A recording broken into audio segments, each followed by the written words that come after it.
Hi friends, welcome back to my channel. ಎಲ್ಲರೂ ಹೇಗಿದ್ದೀರಾ? ಎಲ್ಲರೂ ಚೆನ್ನಾಗಿದ್ದೀರಾ ಅಂದ್ಕೊಂಡಿದ್ದೀನಿ. ನಾನು ಸಹ ಚೆನ್ನಾಗಿದ್ದೀನಿ. ಇನ್ನೂ ಯಾರು ನನ್ನ ಚಾನಲ ಸಬ್ಸ್ಕ್ರೈಬ್ ಮಾಡ್ಕೊಂಡಿಲ್ಲ, ಪ್ಲೀಸ್ ಸಬ್ಸ್ಕ್ರೈಬ್ ಮಾಡ್ಕೊಂಡು ನೋಡಿ. ಹಾಗೆ ಪಕ್ಕದಲ್ಲಿರುವ ಬೆಲ್ ಬಟನನ್ನು ಕ್ಲಿಕ್ ಮಾಡಿ ಆಲ್ ಅಂತ ಸೆಲೆಕ್ಟ್ ಮಾಡ್ಕೊಳ್ಳಿ. ನಾನು ಹಾಕೋ ಪ್ರತಿಯೊಂದು ವೀಡಿಯೋ ನೋಟಿಫಿಕೇಷನ್ ಬರುತ್ತೆ. ಯಾವುದೇ ವೀಡಿಯೋ ಮಿಸ್ ಮಾಡದೆ ನೋಡ್ಬೋದು. ಬನ್ನಿ, ಇವತ್ತು 10 ನಿಮಿಷದಲ್ಲಿ ಅವಲಕ್ಕಿ ಪಾಯಸ ಮಾಡ್ಕೊಳ್ಳೋದು ನೋಡೋಣ.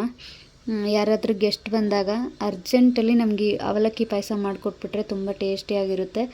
ಮಾಡೋದು ಹೇಗೆ ನೋಡೋಣ. ನಾನಿಲ್ಲಿ ಸ್ಟವ್ ಆನ್ ಮಾಡಿ ಒಂದು ಕಡಾಯಿ ಇಟ್ಕೊಂಡಿದ್ದೀನಿ. ಅದೇ ಕಡಾಯಿಗೆ 1-2 ಟೇಬಲ್ ಸ್ಪೂನ್ ತುಪ್ಪ ಹಾಕ್ಕೊಂಡು ದ್ರಾಕ್ಷಿ, ಗೋಡಂಬಿ, ಬಾದಾಮಿನ ಸಣ್ಣದಾಗಿ ಕಟ್ ಮಾಡಿ ಹಾಕ್ಕೊಂಡು ಫ್ರೈ ಮಾಡಿ ಎತ್ತಿಟ್ಕೊತಿದ್ದೀನಿ. ಎತ್ತಿಟ್ಕೊಂಡಾದಮೇಲೆ ಒಂದು ಕಪ್ ಅಳತೆಯಲ್ಲಿ ಅವಲಕ್ಕಿನ ತೊಳೆದುಬಿಟ್ಟು ಹಾಕ್ಕೋತಾ ಇದ್ದೀನಿ. ಹಾಕ್ಕೊಂಡು ಅದು ಸಹ ತುಪ್ಪದಲ್ಲಿ ಫ್ರೈ ಮಾಡಿದೆ. ಒಂದು ಸ್ವಲ್ಪ ಹೊತ್ತು, ಒಂದು 2 ಮಿನಿಟ್ಸು ತುಪ್ಪದಲ್ಲಿ ಫ್ರೈ ಮಾಡಿದ್ದಾದಮೇಲೆ ಅದೇ ಕಪ್ ಅಳತೆಯಲ್ಲಿ 1 ಕಪ್ ಹಾಲನ್ನು ಹಾಕ್ಕೊಂಡು ಇಲ್ಲಿ ನಾನು ಬೇಯಿಸ್ಕೊತಿದ್ದೀನಿ. ಇದು ಸ್ವಲ್ಪ ಅವಲಕ್ಕಿ ಬೇಯಬೇಕು. ನಾನು ಸುಮ್ಮನೆ ಜಸ್ಟ್ ವಾಶ್ ಮಾಡಿ ಹಾಕ್ಕೊಂಡಿದ್ದೀನಿ. ನೆನೆ ಹಾಕಿಟ್ಟಿರಲಿಲ್ಲ. ಅದಕ್ಕೆ ಲಿಡ್ ಕ್ಲೋಸ್ ಮಾಡ್ಕೊಂಡು ಒಂದು 5 ನಿಮಿಷ ಬೇಯಿಸ್ಕೊತೀನಿ. ನೋಡಿ, 5 ನಿಮಿಷ ಆದಮೇಲೆ ಬೆಂದಿದೆ.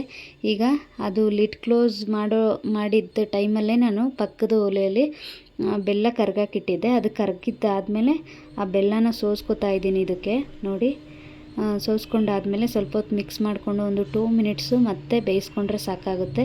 ಅವಲಕ್ಕಿ ಪಾಯಸ ದಿಢೀರ್ನೇ ಮಾಡ್ಬೋದು. ಯಾರಾದರೂ ಗೆಸ್ಟ್ ಬಂದಾಗ ಈ ಥರ ಅವಲಕ್ಕಿ ಪಾಯಸ ಮಾಡಿಕೊಟ್ರೆ ತುಂಬ ಟೇಸ್ಟಿಯಾಗಿರುತ್ತೆ.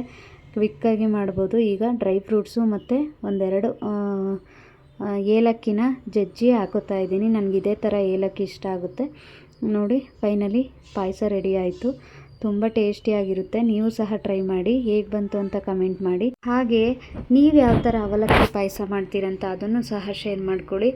ನನ್ನ ವಿಡಿಯೋ ಇಷ್ಟ ಆದರೆ ನಿಮ್ಮ ಫ್ರೆಂಡ್ಸ್, ಫ್ಯಾಮಿಲಿ ಜೊತೆ ಶೇರ್ ಮಾಡಿ, ಲೈಕ್ ಮಾಡಿ, ಕಮೆಂಟ್ ಮಾಡಿ. Thank you all.